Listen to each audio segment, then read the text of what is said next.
Edhe këtë javë, zhurma e 700 tenxhereve politike mediatike ku zihen me presion të lartë informacionet e marra në shkeljet ligjit nga kujdestarët e dosjeve dhe veprimtarive hetimore, nuk la asfare vend për lajmet e mira, paçka se kjo që kaloi ishte edhe javë krishtlindjesh.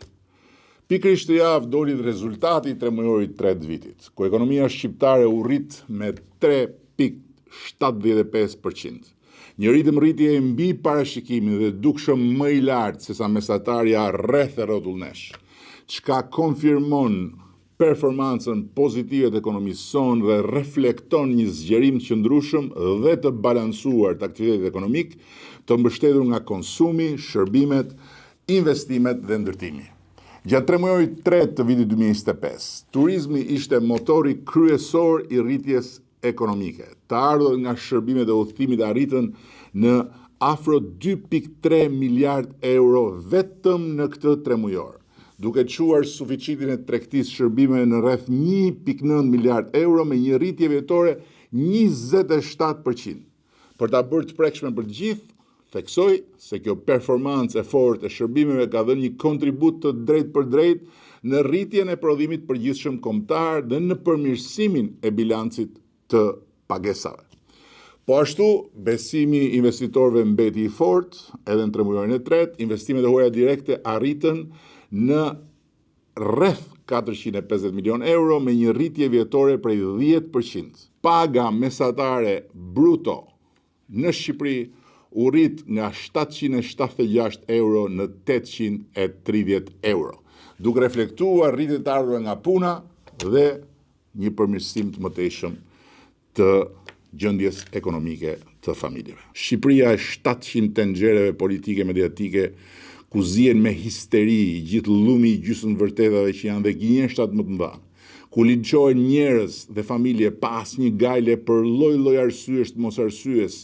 nga gjobat e portalegjinjve tek liksitë e poteregjinjve dhe mllefet e pallavragjinjve, nuk e bund dhe nuk e zbraps dot kurrësi Shqipërinë e të gjithë kapitujve të hapur të negociatave për antarësim në Bashkimin Evropian. Shqipërinë turistike me aeroportin kryesor të rajonit që për të disatin vit dhe këtë vit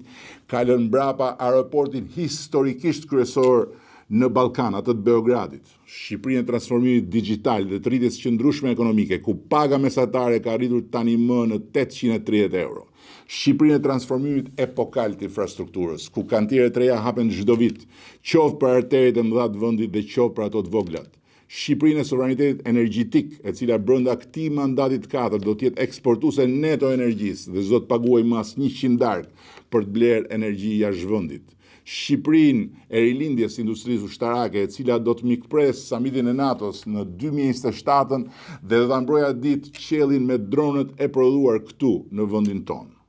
Shqipëria 700 tenxhereve politike, mediatike dhe histerike nuk e mund dhe nuk e përul dot as në moralin e luftës kundër korrupsionit, Shqipërinë e reformës në drejtësi, Shqipërinë e pavarësimit drejtësisë nga pushteti politik, Shqipërinë e qeverisur nga forca e pasionit dhe vullnetit shtetëndërtues, ku për herë të parë në histori një parti në pushtet i hap rrugën drejtësisë për të pastruar me fshesën e ligjit dhe oborin deri dje të ndaluar të pushtetit politik, përfshirë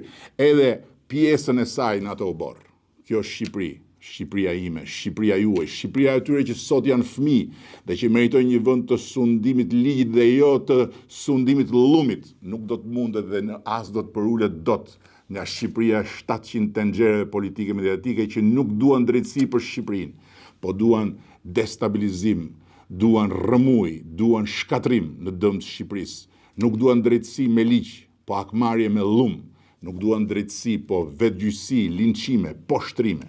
Ne do të vazhdojmë të luftojmë për drejtësinë që i ka munguar këtij shteti qysh në linjën e tij